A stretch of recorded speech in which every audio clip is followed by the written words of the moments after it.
Right, welcome to the Film Production Podcast. We're here at Media City in a beautiful location. We're outdoors for the first time ever. We're joined by three film production heavyweights. It's an honour for me to be even in the same greenhouse as these guys. I'll let them introduce themselves. First, Steve.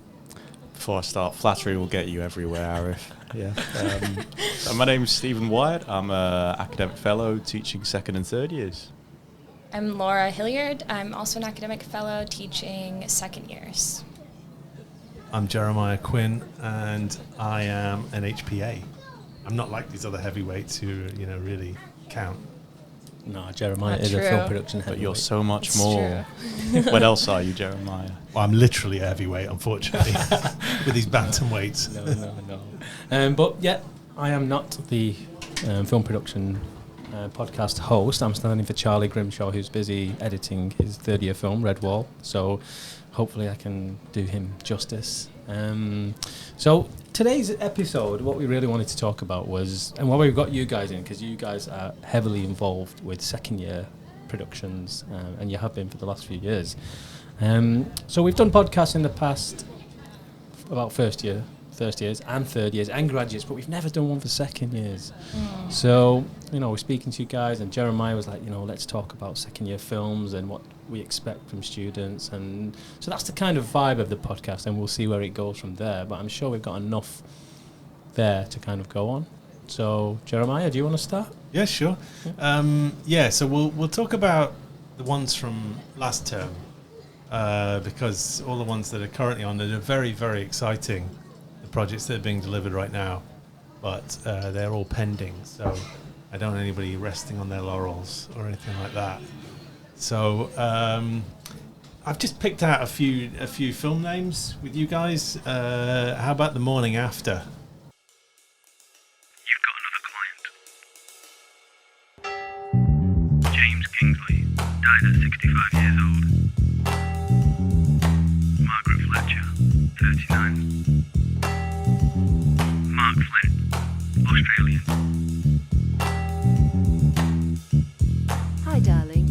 Don't do the accent. G'day, love. Oh, you're an Aussie too, eh? Yeah. For goodness sake. Amy Kent died at 39. How do I know Amy? Oh, we used to play flute together. Clarinet. Sorry. Really go for it. Hey, you okay? Sorry. Deacon Mahmood. Martin Stewart. Leon Hessler.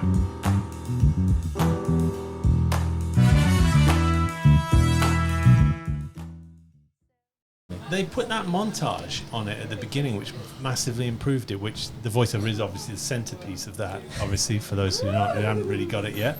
And I remember it was very ambitious in terms of scale. They had a load of cemeteries, churches. I know Michael Morris was the first AD, because I remember them arranging it all and going and having a church they liked in Halifax. I was like, ooh, that's not an ideal scenario, but they really worked it, and it worked very well. I thought it was very entertaining, and they went hard at the edit.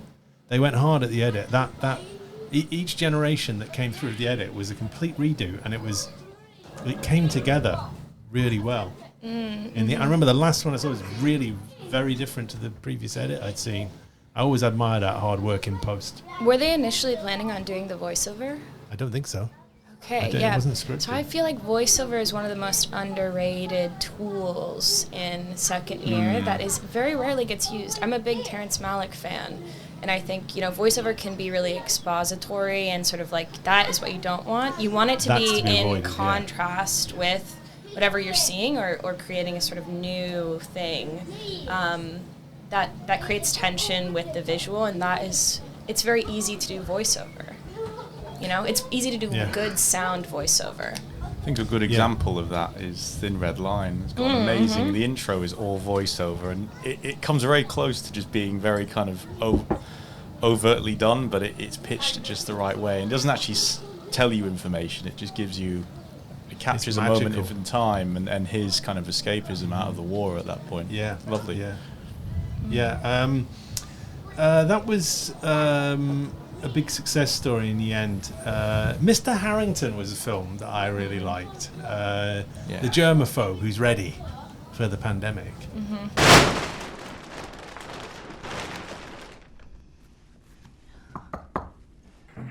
Put the mask on, come in and put them on the sheet.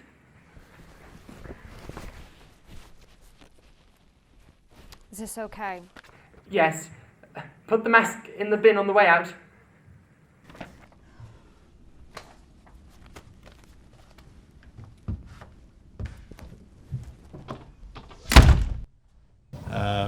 You said something interesting about it just now when we were chatting about it, Laura, that Character study. it's a character study rather than a plot, you know, with a situation where it's just this guy and we learn his life.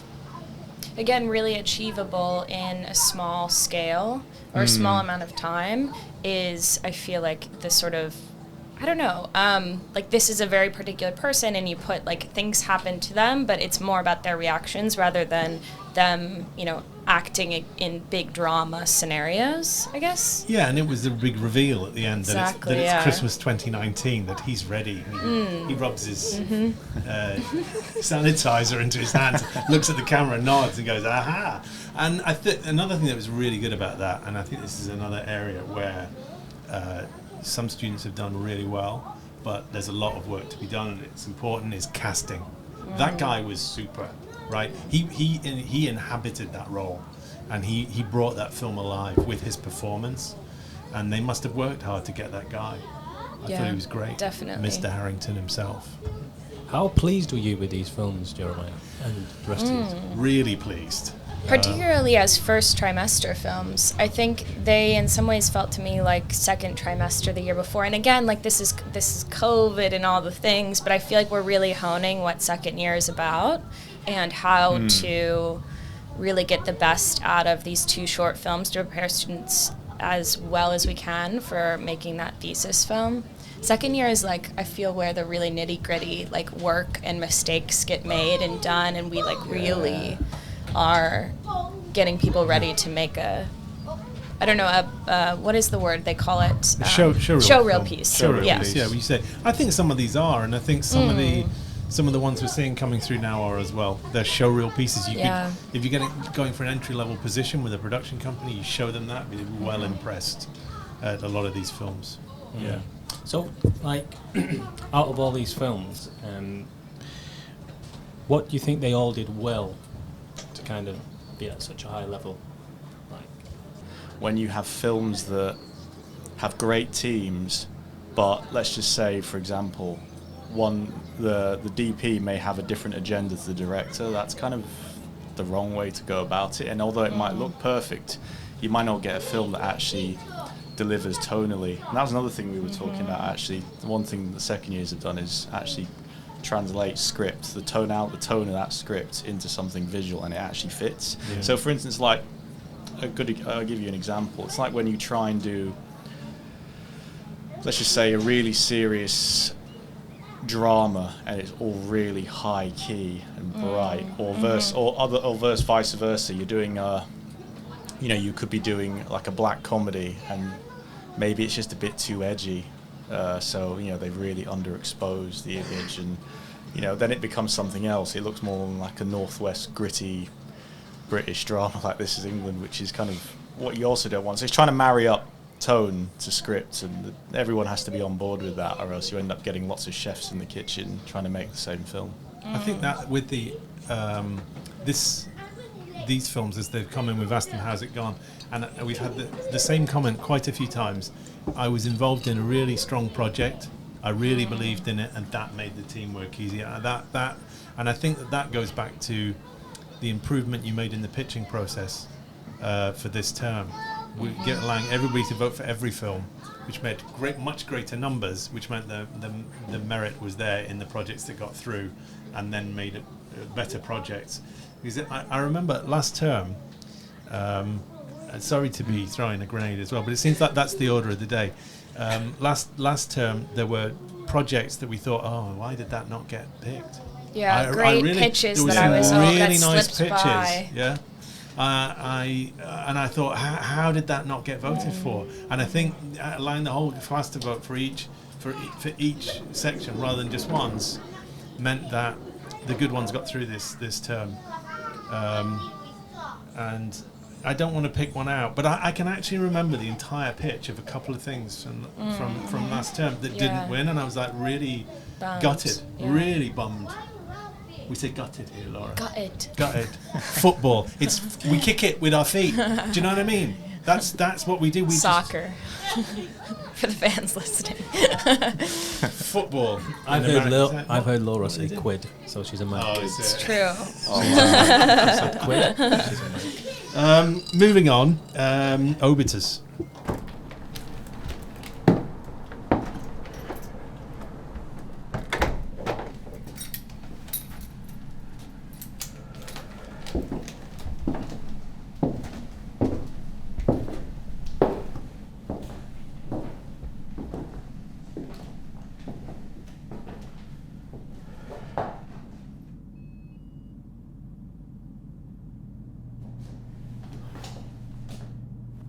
Hello, darling.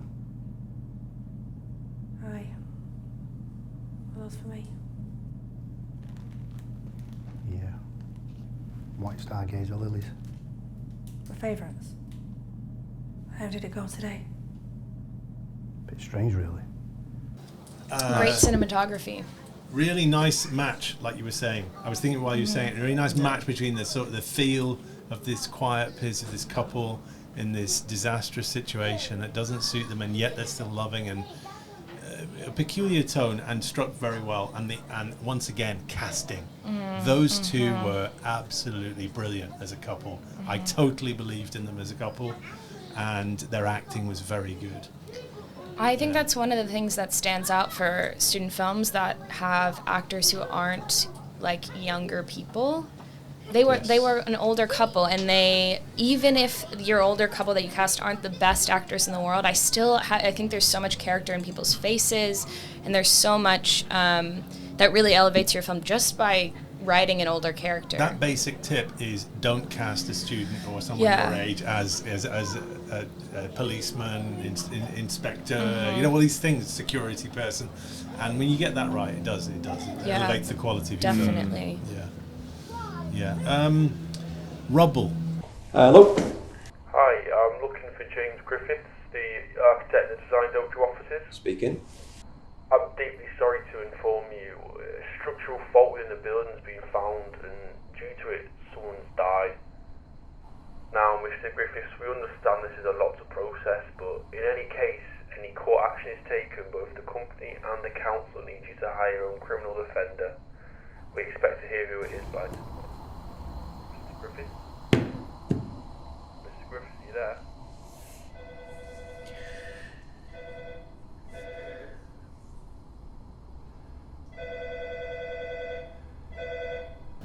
That's another great performance. Great performance. That guy, and he's in another film this term. Actually, that guy. He's in Distance. Distance by Josh Lenigan. Yeah.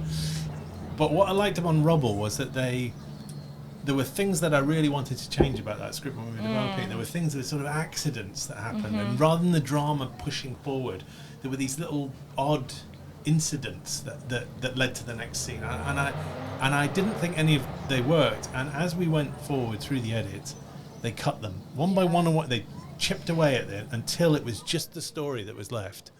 And I thought they really nailed it in the end. Yeah, I thought that was a group that I was a bit like, oh man, are we gonna get there with this? And the thing that I think they really got out of this program was like, they worked and worked and worked and worked at that edit, and were constantly asking, like, not just like, I think their tutors who were teaching them, but also other people to look at the edit. And that is how you get the best out of your opportunity to go to a film school, is to like really just bring everybody in and ask them for help and ideas. And, you know, I thought they improved it dramatically. And they had no bravado about they were improving it. They were just totally rigorous, hard workers. I really admire that. And I tell you, as a filmmaker, That's how it works. That is how it works. That you work really, really hard, and then at the end you end up with the toy. You don't celebrate. It's done. We're fine. We just print it. Yeah, they really worked, and it paid off completely for them, I would say. So there's another film that's on the list, Jeremiah. Yeah. Warden. What can you tell me about Warden? What I can tell you about Warden is the same thing happened with Warden, except that it was much more. Again, they got rid of it. It wasn't accidents and odd incidents. It was just slowness. The drama wasn't pressing, and it's about a fire growing and people dying, and it needs to press.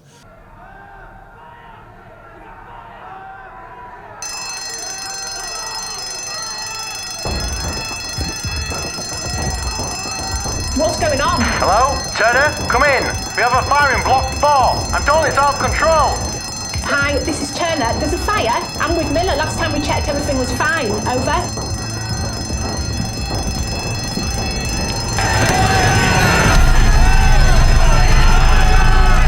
Turner, the fire service is en route. They can help. We're evacuating. Get yourselves out. Over. Understood. See you at the assembly point. Over. Just leaving them? Ken, you heard them. The fire brigade's on the way. There's nothing we can do. But you've seen those flames. They're never gonna make it back. They're criminals. There's no way, Pauline. We have to do the right thing. Also, the main thing that they did was sound work. They started off with just the alarm goes off and there's screaming. And they didn't realise that there'd be a lot of tension if these two wardens are sitting there with this sound growing behind them, and they're ignoring it. They're just carrying on with their lunch and they're having trivial conversation. And little by little, they improved the sound so that it grew. This rising panic grew. And I must say that for me, every time I watch that film, I've watched it quite a few times with supervising it and marking and all the rest of it, it still grabs me in. It still draws me in. And I think there were rough edges to Warden, and the eye lines weren't great, and there were. What would you say? You talk about cinematography, lighting, rough edges, lighting. I think I was bummed because they missed the lighting week to shoot their film, and I wished that I could have just given them some tips about lighting for that film. That being said, I think, and this, I wonder what you think about this, Steve, but I do think that the cinematography is improved by the sound, if that makes sense. It is. You really, that orange light, I kind of buy Agreed. a bit more because you hear the crackle at the right moment. And that is something that I feel like maybe cinematographers don't talk about a lot, but good sound makes you look better. Yeah, and I agree. I mean, I think one thing the thing about Warden, it has all the, another grenade. It had the recipe for actually doing really well. Sorry guys, if you're listening to this, but I think they wanted to do better, right? Yeah, I think they did. I don't know. So, I mean, one thing they managed to get a location. There was some art direction that needed a bit more work, but they'd had actors, a bit of time they could have spent rehearsing. They could have really got some tension down, but the sound design and the soundscape in the last act is actually one of the most captivating things I think we've all listened to. I think when that played in rough cuts, it's kind of like, whoa, that's really engaging. We do have a problem at times with period. Students struggle with period, and they often think you can put 40s with 60s and just not, they don't respect, and they wanted to make that a period film. I don't know if you remember this, and it had some period elements, and the walkie-talkie is period, and then the fire extinguisher is from 2021. And I remember at a certain point going, this isn't 2021, 2020 I should say, and it just can't be period. And I think that's something to be really, really careful of. We have a lot of period errors. If we have a period film, 100% of the time we have something in there that absolutely can't be in there. That's my experience of the script. Yeah. And I have to say, no, you can't have that. It's just an every single time we have period, we're like, you haven't got to grips with this period. You must do that if you're doing a period film. That had to be approached really seriously. It bums me out. I'm always like, I think it's a similar thing to sort of fascination with American films or the American diner. I'm like, can we have a chip shop? I love Manchester. I'm excited about our students making films in Salford and in Manchester. I think it's an incredible place. I think it's the one thing that we have that other film schools don't have. And I'm like, let's make films about now, and let's make films that, take place in our reality, because there's so many rich details. Greasy spoons. Yeah, sorry, Ginnels. Mate. Sorry, I'm from Leeds, so I can say that. Laura's going to be going, does it come in red, or is it... Ginnels. Again, I have mustard on mine. So there are lots of things to be used that can be exploited, and this is a big note that we've discovered really with working at Maxwell, is that Paul Britton at Maxwell is the Big man. shout. is Big the shout man. to Paul. And a big shout to He Paul. We is, love Paul. yeah. Paul is an enthusiastic finder of locations. The one thing he says is, don't just vaguely say to me, I'm looking for a location. Tell me what it is and what it has to do in what year for your film. And I will find. He's got some superb locations, and he's really good at getting back to people and finding them for them. Well, all within the university. All within the university. Campus. You want to make friends with the person to the keys of all of the buildings, and he is that guy. That's right. And he's not a gatekeeper. You know, he doesn't go, I'm busy, please don't. He says, what What give can me I more do detail. for you? Give Tell me more me." detail on your shoot. Send me the script. Wow, yeah, really. He gets really involved, and he's got great staircases, he's got great holding cells. He's got location manager credits for everybody. He's got concert halls. He's got backstage areas, all sorts of things. He's got. So yeah, and they've been well used by the people who know this term. But to me, it's come as a new piece of information that Paul Britton is our great friend and helper. So that's a big note for the students. Yeah, just apologise if you can hear lots of. We're in the Blue Peter machinery. Garden. Yeah, It makes it feel more real. It's real. You know, It's real. We're- I'm trying my best to mix it. But I'm just going to leave it. You're doing great. Yeah, You're doing great. but yeah, if you can hear trimmers and lawnmowers, it's that's the way It gives a summer vibe. It's all going. Yeah, kids running about. It's how it should be. I've got another one for you. Dumplings Over Flowers. Yeah. Very sumptuous film. Yeah, beautifully shot.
Yeah, it was good. It was good. I think the thing that I would say about Dumpling is I really wish they would have waited till the second trimester to make that film and for the 10-minute brief. I think that is something that I'm always trying to encourage students is I know that they want to make their, or the 8-minute brief. I know that they want to make their feature-length film for the 5-minute brief trimester 1 in, level 5. And I just want to say, try and make a 5-minute film for the 5-minute brief, or even a 4-minute, and that's a skill in of itself. And I always was like with the pacing of Dumpling, it was too much, too fast. Yeah. And I really wanted to I want to sit in these beautiful frames. I want to sit in this beautiful pacing. But ambitious project, definitely. Yeah, there was a nice subtext about that film. There was something underneath. There was something running underneath it. I think as you watched it, which is quite a clever. It's a hard thing to do that. It makes you keep watching. Definitely. Yeah. Then was First Date. Right. Sorry. Should we get some wine? Good idea.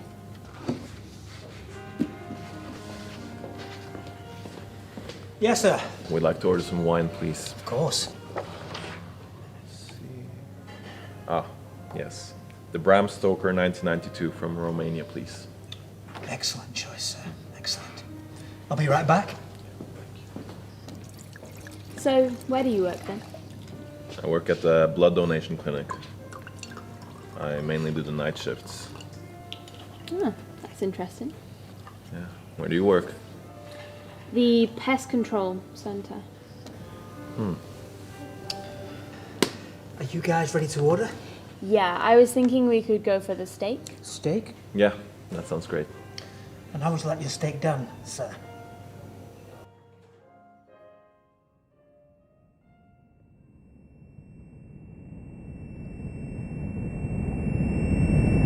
Sir? When they pitched it, I heard the pitch and I thought, a vampire film. Well, this is whatever. what And I was remember saying going, too. I don't really. And then, and the first draft had a very big problem that we have with first drafts here.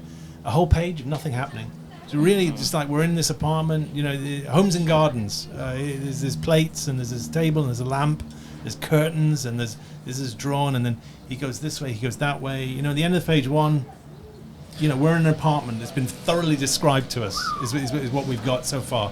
And in a short film, especially at 5 minutes, there's no time for all of that. No, and at the end of the first paragraph, when we'd done the rewrite, he's on the move, he's on his way to the date. Yeah. You know, and that, the energy through the drafts, they went hard at the rewrites, and the energy went up and up and up. It became funnier, the jokes got better, and they lit it nicely. Yeah, really good lighting. I love a versatile over a dining room scene. If this was inside, I would put the versatile up. Lightweight light, beautiful soft lighting on a group of people, and you can move it all around the table. The stand, just the one stand for any of the shots that you have, super quick to set up. It's great. They finished the film with her going in with the steak and a scream of the guy inside. And I don't know, do you remember this? They had this really glorious shot of him all tied up in the cellar in an armchair. The really huge kill your darlings moment. And it had to go. It had to go. And all credit to them, it went. They were prepared to do what had to be done. And the film ended correctly as it should, and then straight into credits at that point, right? So that's another big one. To cut that first page of meandering and to cut your image that you made that was beautiful, it took lots of effort, but that doesn't fit in the story. This is why a DOP and a production designer should not be in the edit. And maybe the actors as well, I think, because, you know, I'm always like, oh, it went out of focus by 2 seconds. Oh, God. And I'm like, no, the editor and the director need to just be like, we need that shot. But I can't. So, yeah. Can I just throw in a grenade? Go on, then. Okay, so Laura just said something about killing your darlings, and is that the hardest thing for an academic to kind of convince students to kind of cut from films? And how do you say that in the nicest possible way to a student or a group of students? Steve, we'll start with Steve. Go on, Steve. Okay. I think as a filmmaker, it's really hard to... I think when you get so attached to a project, it's kind of quite a normal thing. So I'd say that you know, us students, we all experience the same, you know, emotions when it comes to, do we lose that, or do we really want that bit of soft focus or bit of breathing on the lens, you know, and the editor's using it, but it's a great performance. You kind of go, oh no, or we want to cut that scene because, we don't want to cut that scene because we've spent probably a lot of money or a lot of time, if not a lot of money, on the scene. So how do you work around that? The only thing you can do is you have to be very aggressive with the edit. And I think what we say, one thing I would say, just, you know what, just do another cut, duplicate the timeline, just cut it out, don't even think about it, and then see how it plays. And then you let us know what you think and show us, let us watch it and, see what the difference that makes. Because another problem is probably personal experience, but working on some shorts in the past where the edits, where things have been held for too long or have not been removed. As the years go by, you look back at that film and you automatically go, that scene can go, that scene can go, that scene can go. And if it happens years later, then it's kind of a bit too late, really, at that point. Yeah. I think particularly in university, often it's like, I don't know. I mean, it's hard I know we're your teachers, and I know, like, we also, people sometimes, it's sort of like, I never want to listen to my parents. Like, I never want to listen to and I guess the thing that I really want to say to the students is we're on your team, even if we are asking you to make hard choices. We're doing it because we really believe in your ideas and are really excited to push you further. I feel like if you set the bar high, people meet it. And I hope that is like an environment that we're creating is like, give it a shot. Try taking that, that loved piece out and see if it works without it. And just be open to the feedback because we are so on your team. Yeah. Yeah. That's a good point, yeah. I probably get a bit too blunt at times. You know, I've been told this, but I think that I share Laura's position in this sense that I am doing it for, and I was extremely blunt about First Date. I was extremely blunt about that meandering script opening, which was just phenomenal. I mean, we had worse. We had black screen for a page and a half in one of the first scripts last term that turned out pretty well. So I'm just blunt. I just say, look, this has just got to go. It just doesn't. Just have a look at any professional script. You would just never see this meandering when you, especially in a 5-minute film. You got to get cracking. So I'm just blunt about it, really, and then I reiterate what Laura says. I say, I'm on your side. I'm doing this because, and I'd like to think now that the First Date team think, really glad we took out that end shot. Really glad, because the film works now. It's one piece. When you cut to the credits at the end, it all makes sense. You fully understood what the whole story is meant, and it's funny, and it doesn't outstay its welcome. Can I just say that? Sorry, Steve. It's not just students that have been victims of Jeremiah's bluntness. I sent Jeremiah a script last month, and he sent me a reply back 10 minutes later. Said, "I'm not reading this. It's too descriptive. Try again." So, which was great. I was very happy with that. And then 2 days later, I sent him another version, which was 700 words less than the original, and he's like, "I'm so delighted because of this, Aarif." So it's not just students that have been suffering from your bluntness. We like bluntness. We need it. I feel like the biggest misconception is that Jeremiah is the bad cop. Oh, is he?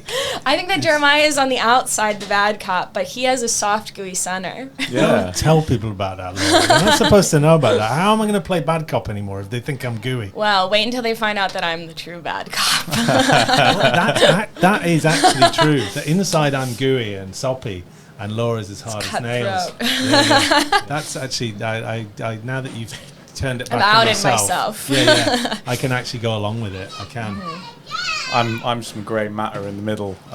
You're not. If students give me an argument, I'll go, okay, softy. fine. But no, actually, no. There is a benefit to cutting down. I'll just add to that. It's a cutting down script. What we just said, following on to this discussion, if you get used to editing down your script, that's actually going to have a positive effect on your production schedule and just how you shoot. And if you can spend more time with, shooting a scene that may require more preparation, maybe from an emotional point of view, or just from maybe the logistics of the setup, it's going to benefit your whole group. So cutting out like the shoe leather, that's the phrase we've coined, shoe leather, out of your scripts.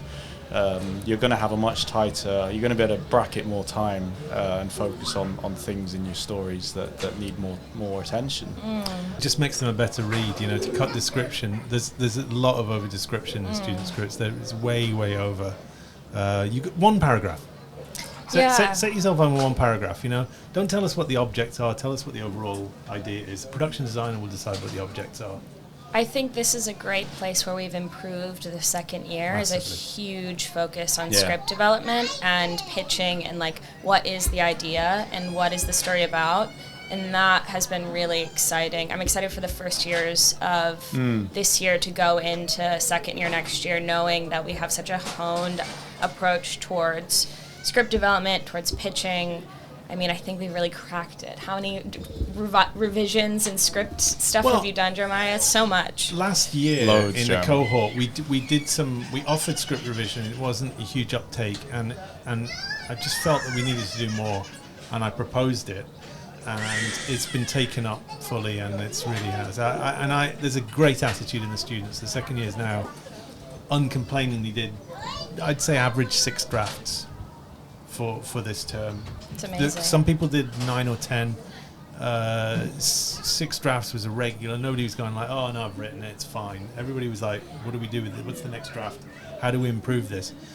And it's improved the projects enormously. I mean, the pitching process, getting the best projects through, was a big part of that, of getting the best projects through. But then the students really working hard to develop the scripts and taking the attitude that this will improve them. I think having gone through the first term, and having seen the improvements that people made through script development and also through the edits, which we this is the other thing is the mandatory rough cut. Laura Hilliard, Laura's copyright. baby invention. Yeah, it's really good. That's right. That has made everybody turn up with it and get the developments. And people say, I don't get it. Why does that? Oh, okay. Then maybe that needs to be clearer, or maybe we need to slow that down to really get it, or this we don't need this scene. And flashbacks. We've got a couple of good films with flashbacks in them this time, but flashbacks tend to be dramatically flat in student films and are worth avoiding in general.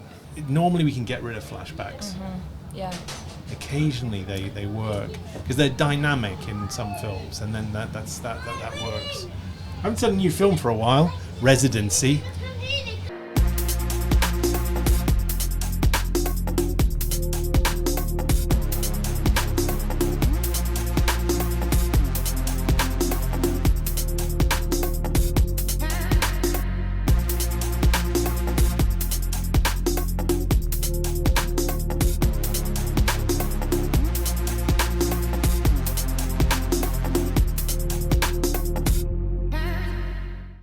Big fan of this one. Love it. Big fan. Big fan. It was very mature piece. Yeah. The idea of this guy's love for his records that isn't based on earning money from it. It is actually an end in itself, and he goes to that. I thought that was a lovely thing to explore. Really makeable. One guy in one room. Character study. Good dialogue on the phone. Very natural. Natural performances. I think they had sort of definitely the right amount of ambition for the project, and they just landed it. Like every bit of that project, they just landed. And lighting? Great lighting. Really nice lighting. Good color grading as well. No, it was really nice. And he didn't know how to play DJ the turnstiles. Very either. convincing. He was taught the actor, and that was really impressive because it fooled me. I think it fooled all of us. Yeah, I think the thing about that is that this story comes from a director who is in that world. Nicola is very much she loves records and she loves, music scene. And so even though it isn't about her personal, I don't know how close it is to her personal life, it's a completely different character than her. But all of that world informs with a truthfulness that you can't fake. But it's not her sort of biography. No. And that is, I think, a test of a really sort of mature storytelling. Yeah, no, I agree. It's she knows the world and she's got a passion for it, so it reflects. What do they say? Write what you know. That's kind of the age-old axiom, I think, when it comes to making short films. I think that's another observation, actually, just about shorts. I think with Residency and films like that, when you've got a limited runtime like that, and I think this is something I always get reminded of it every time I end up working on a short film or when I see students working on it, it's being granular about every part of it. I think when the bigger that your project gets, the more moving parts, not necessarily people, but just things, everything becomes bigger, and you've got to kind of monitor it and make sure it comes across on screen in a real or authentic way. And I think the more moving parts you have, the harder it is to monitor and just quality check everything. Yeah. So I think that's where any big project can kind of fall down the wayside, because there's just too much going on and it's hard to get specific. And I think just using Residency as an example, they had two actors, one location, a series of props, and then they literally just went into that film and looked at everything very specifically and targeted everything until they got it looking right. And Residency was a really good example of a film that should run 5 minutes and did. Yeah. And fit beautifully. And is a bit space. of a portfolio piece. I would say, I could see that on a website like Nowness or ID or Dazed or any of the sort of more hip young video platforms. I could see it on any of those. Yeah. Yeah, if you made that to finish your degree, well done, job done. Big tick in the box, I would say. Yeah, you can go out to production companies and say, this is what I did, this is what I was DP on or editor or... Yeah, absolutely. Put in an application for some film funding. Yeah, BFI, I did this. Yeah. To this brief. Yeah, I definitely. Maybe, sorry, it just kind of made me think broadly about, I don't know, like what maybe something we need to think about, but just education in short films. I know it's very hard to get across. I think the short film format, that medium, it's so different from features, and I'm criminal of it. I mean, I watch, we all watch probably more features than shorts. I mean, I do, and I don't watch enough shorts. I always try and make an effort to go, I need to watch certain shorts just to get a flavour and an idea, because it is a different type of storytelling. It's like the difference between poetry and a novel. It's like we're doing two different things here. And I think being able to do both is very important, but we're really training people to do the short form, which is exciting. Obviously, we can, go to pause.tv and watch some shorts on there. Short of the week, is there any other any other places we can watch? IndieFlix hopefully is going to start doing screenings again in Manchester, which I'm excited about. Also, Home has a really great, Filmed Up monthly Northwestern filmmakers, and I think they're going to start doing it again. Amazing. And it's a showcase of, our students could be submitting to this. I know the curator of it, she's really excited to speak maybe next year at Festival of Short Film, but I think there's a shorts community in the Northwest that I want our students to be a part of. So, yeah. Cool. Yeah. So short films, go and watch them, right? Journey. The story of an immigrant coming to Britain, based on truth.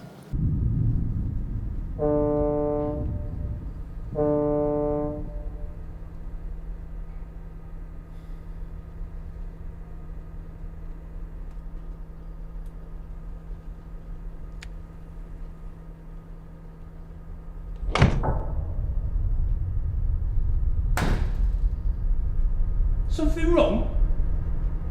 No, just thought I saw something. You sure it's nothing, lad? Yeah, I'm sure.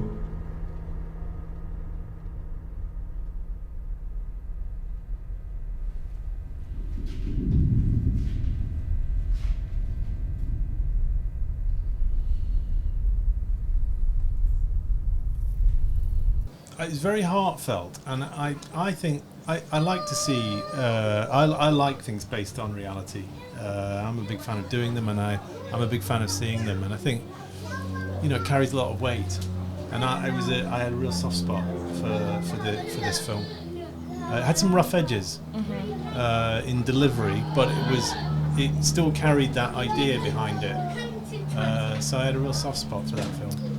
Yeah, I had a soft spot for it too. I felt like I would so much rather sort of have a film which has a great story and then maybe is under-delivered, but really has some truth and some heart behind it, than a film which sort of like doesn't have as much truth and heart but is over-delivered.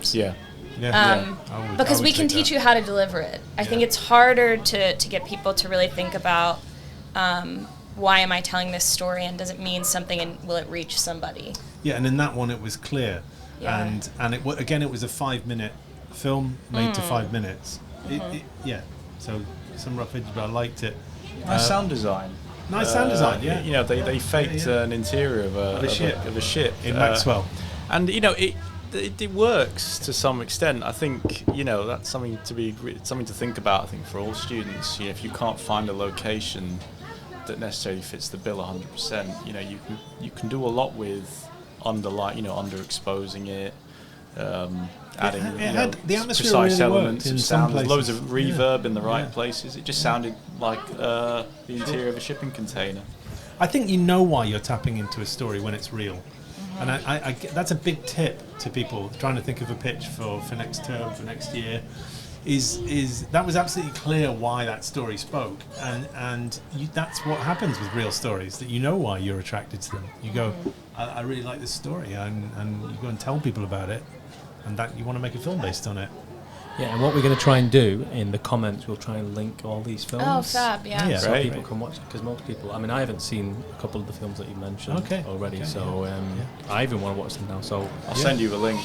We'll put the links on in the comments below. A quirky little film called Antique.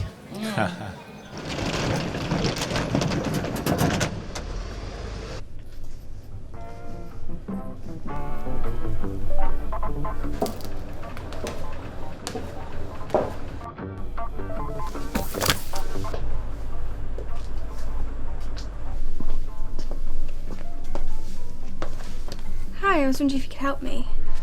You're looking for anything specific? Yes, my friend loves this necklace I have, so I wanted to get her something similar.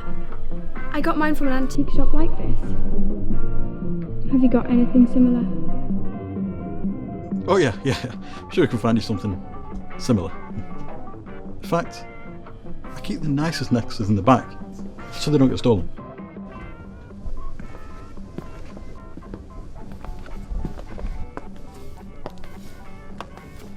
Yeah, I loved this location. When she pitched the location, I was like, this antique shop, I've walked by it 1,000 times. One time I went in, the guy is strange, there's stuff falling off the wall. I was like, yes, this is like my type of location. Mancunian, like quirky, oddball, great. I think the thing that was challenging about it is there was a lot of sort of blocking around the space. And what that meant was it was hard to light. And hard to get the performance to make sense in the edit. And I would have loved for them to have done some blocking rehearsals just with the actors in the space. You know, DOP, take your phone with a viewfinder, take some pictures, bring it back to us. We go over like how we might help you set up a lighting plan. How are you going to schedule the shots in the space because you're constantly moving around it. You know, how are we going to do it for continuity? And I think the lighting in some of the shots fell down a bit for me. I agree. But I really wish we could have sort of worked through it with them. There is a session where, in the first trimester, is it, where people bring in, you know, right before they go into production, after we've done sound and lighting and camera, we do a session that is like, bring a scene that is in your film, and we walk through it and practice it, right? Like, let's do that. Yeah, that's really fun. We all get to kind of be with you guys and troubleshoot the problems and experience the pain and success together. And it's lots of fun. I'm guessing it was a bit different this time in Maxwell as opposed to over at Media City. Oh yeah, I mean it's massive, the difference this year being at Maxwell. I mean there's just lots of open plan space, there's loads of there's loads of plug outlets. I mean you've had quite a lot. You've been in there, Laura, only just recently as well. So. I love Maxwell. I love Maxwell. I'm excited for Maxwell to be used in different ways. You know, it has teaching space where we can be at tables and chairs and, you know, lecture in a really clear way with a PA and, you know, PowerPoints if we need to, or show films. But we also have, you know, essentially a sound stage set up on the stage itself, and then all the equipment we need in the equipment room. And practicals and props and there's chairs and it makes it real. It's real world, isn't it? It's like, we've got all that stuff to hand. It's great. We all love Maxwell. We love it. We do. Yeah. We love it. In or out of COVID. Stay. Yeah, we want to stay. Anytime, all the time. Yeah. One thing I was going to quickly, just on the subject of blocking, actually, can we recommend a director's viewfinder app? Oh, I would say I use Artemis. Best $20 I ever spent. I know $20 is a lot. 20 quid. 20 quid. Feels like a lot, but I use it on almost every shoot that I do on a location scout. What you can do is put in the camera model and the lenses, and you can see the actual focal lengths that you would have at the right sensor size. Take pictures, and then you can, as you take pictures in the app, it records all the data of that lens. Amazing. And then you send it to the director. You're like, here's our location scout. It's very clean, very What's good. What's it called again? Artemis. Yeah. There will be a link in the description. Artemis Pro, I forget. Yeah, I think it's Artemis. Best 20 quid. Yeah, I'm sure you can find it on iStore and Google Play and the other Android thing. Good for your pre-production documents as well. Use them instead of using, say, drawing up storyboards if you're not good at illustrating. I would love to see more Artemis storyboards. I can't storyboard. I can't in my life. I'd send Artemis. Stick figures. just use the director's app. That's actually a tip that I maybe never have said, but I think so often students spend a long time on storyboards, and I couldn't care less if it looks good. I'm a terrible drawer. There's a reason why I'm a camera person and not a fine artist. Yeah. I just do stick figures. I'm more interested in what we're making and am I getting the information across. Don't waste time on your storyboards. Yeah. Only the essential information. Exactly, yeah. Yeah, cool. Hello. Hi, how's it going? Hello, the film. Hello. Oh, the film. The Hello. film, Aarif, the film I'm talking about.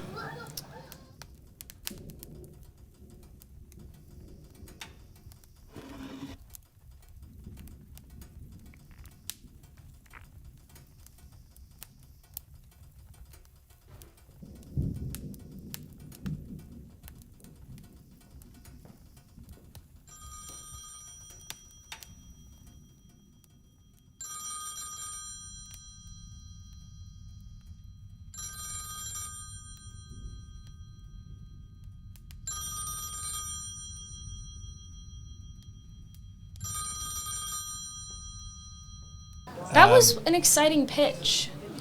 It was very different to everything else, and I think that's what we really welcomed that about it, right? Beautiful period piece. It was really nicely done in his study. Not over-explained. No, very mysterious.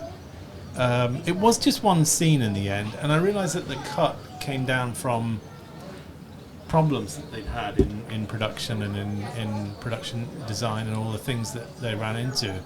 But I think they ended up with, it was very short, and but I thought it was really atmospheric. I thought it was really interesting. I would say an experimental film. Yeah, it was a really good atmosphere piece. And tonally, it had a really good feel about it when you watched it. Dark, mysterious. Yeah, good lesson in Sound work, suspense editing. Sound work yeah. Was really nice. They spent a long time on that production design, and like each shot, I could just feel the care. It's crafted really nicely. Yeah. So that was another film about one guy in a room, like... Yeah. What was the film that... Yeah, Residency and Hello have some similarities, So although completely radically different. I never would have thought that, but you're right. And on the experimental note, there was Ruination of Self as well, which was more experimental. I would say. More standard experiment, you can say so.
It was bewildering and atmospheric, and again, I had a real soft spot for it. I thought it was really unusual.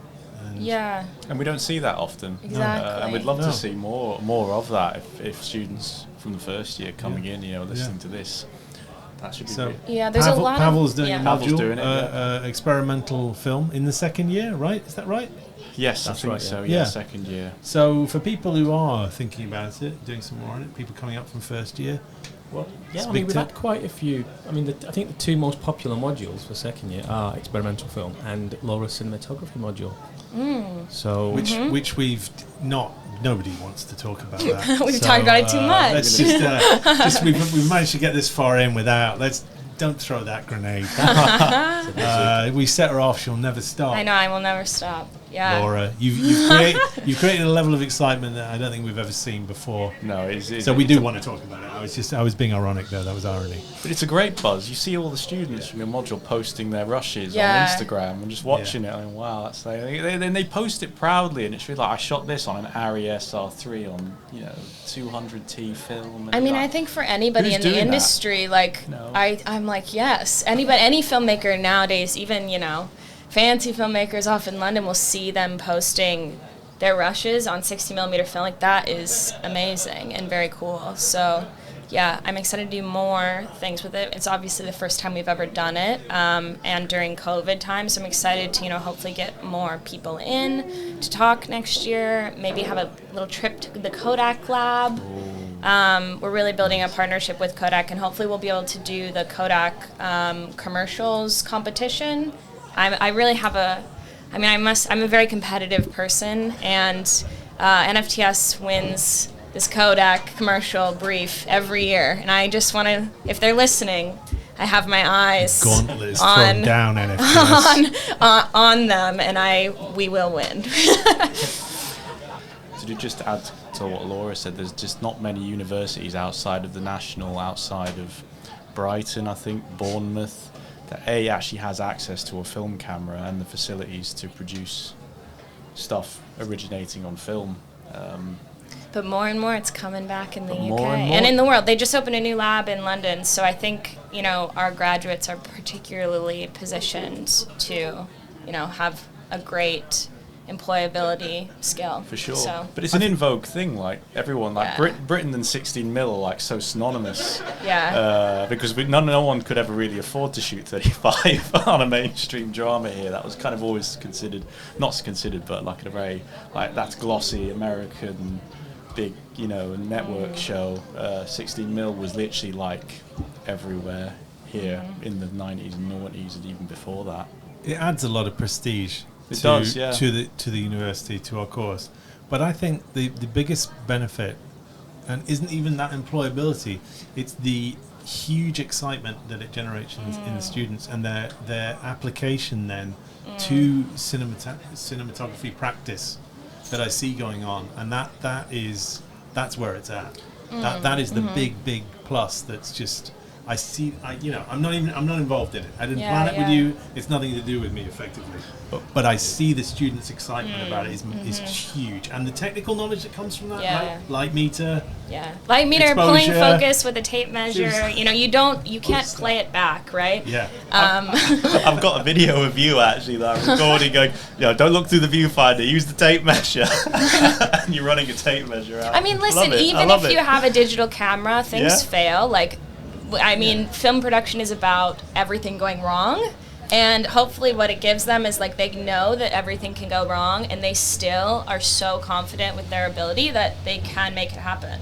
Knowing the distances is not a disadvantage. No, exactly. When you have a viewfinder, it's still an advantage to know roughly what that distance is, what that's going to mean for focus pulling. Just means you can sleep better at night. Exactly. But I think we're seeing it reflected, a lot of the skills from cinematography. It's reflected in this year's second year films. Just to touch on that, I think the quality of the overall, technical application is, that next step higher. And I think that comes from learning on the cinematography module and learning, I think those are the raw elements that make up camera and lighting, just learning those disciplines. But I think it's kind of paying off.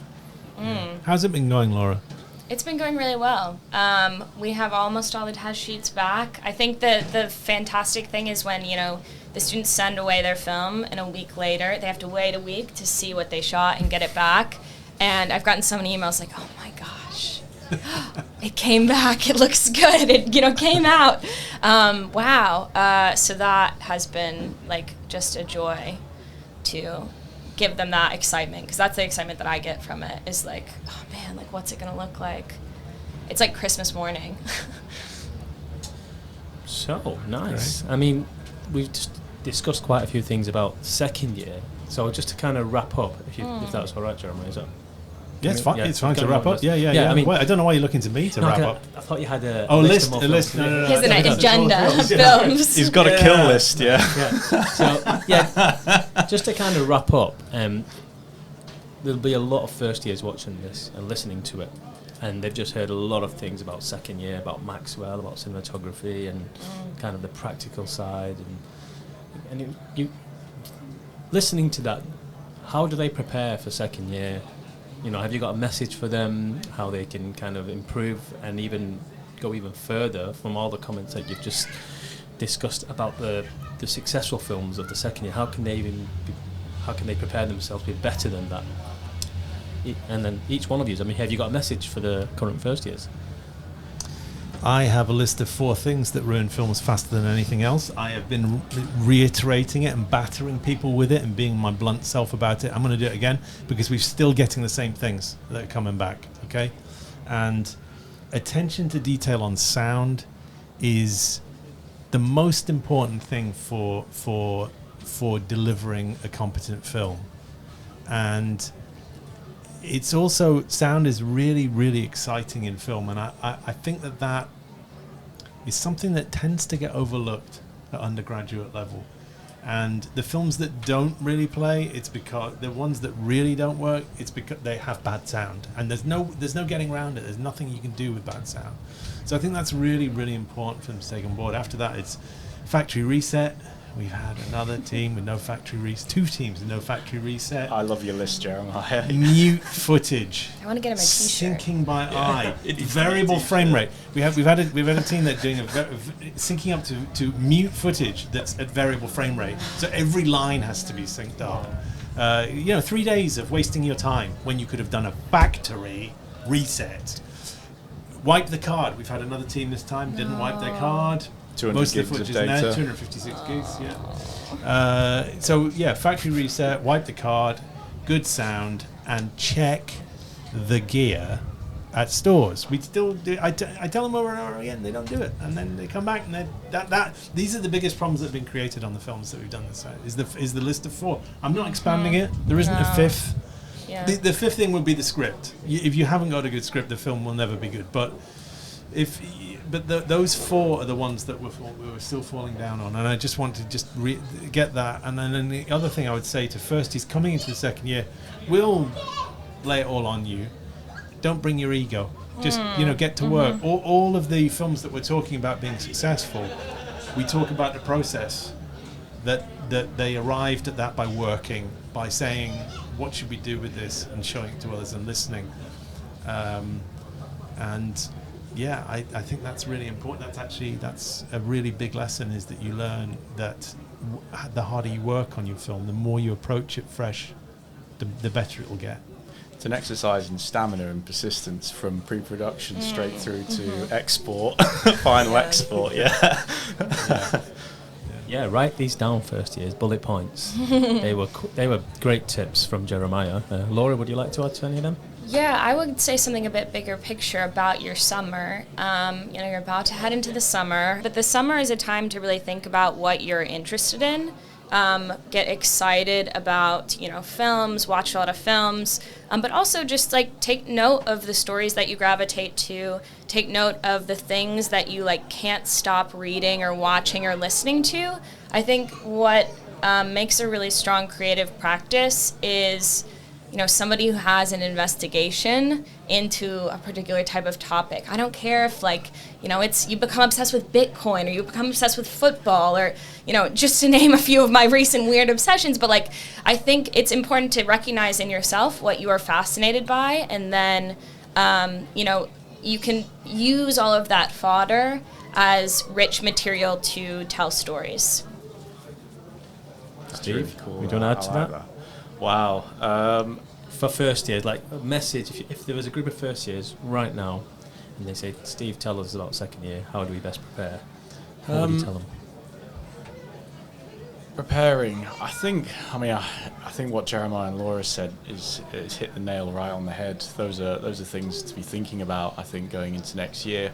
Have a break as well, I think. Get a bit of time outside of film. I think that's important, to come back and look at things from a fresh perspective.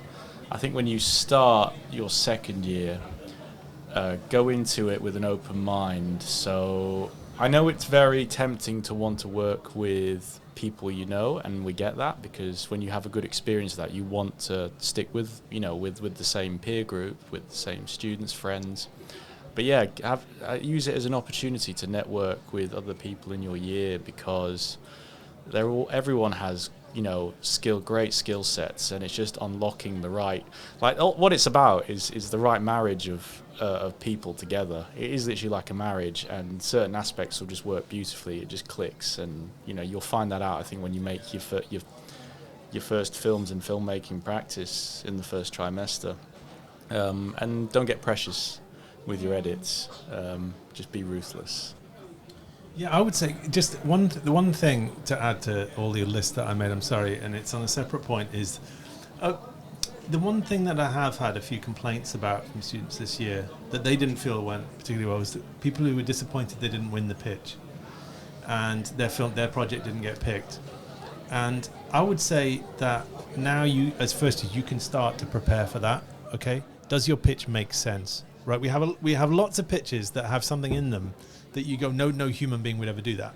Okay, so that's where they fall down, is that actually, and it's not central to the thing, but it's in the middle of it, and we're looking at it and we go, why is this happening?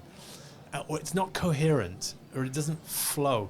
And if you read, there's a guide to pitching in the course materials which I did, and there are books about it, and you can just Google it and look it up and start thinking about how you pitch something. It's about creating the excitement for it, practice it, hone it. I think I have a story. You sent it to me, Aarif. Sins of a Father. Oh, yes. That was a second year project that got cancelled in the first COVID. That you loved it, Patrick, Sarah. Aarif sent me the edit because it got made as a third year final film project, and it's really good. I'll send it to you. Yeah, that's all to say. Your second year, is just the beginning of what will hopefully be a long career of telling stories. So, if you don't get picked for the project or you don't get on the right project, there's a lot more opportunities to make films. Cool. Right. So, I'm happy with that. We can wrap up. Arif's out of grenades. Lucky us. Yeah, I've lobbed a few grenades today. Sorry, guys. And you probably heard lawnmowers, strimmers, babies crying. We're pitched right outside an area where kids constantly falling off about 20 minutes ago. Yeah. So you probably heard some crying. But I'd just like to say thanks to our guests. They are film production heavyweights, and it's not just students that learn from these people. I do. I'm constantly speaking to these guests all the time, talking about film, and I'm learning from them all the time as well. So it's an honour to be with these. It's an honour to be with you. Yeah. Big shout out to you. Yeah, I'm learning from you as well. Big shout out to Chris Lewtas. Yeah, who's been Chris. recording. Big up, sat Chris. in the sun, factor 50, whatever he's had on. But thanks for that, and I hope I've done the podcast justice by hosting it as best as I can. Shout out to Charlie Grimshaw when he's back. But yeah, any other comments? Have you done?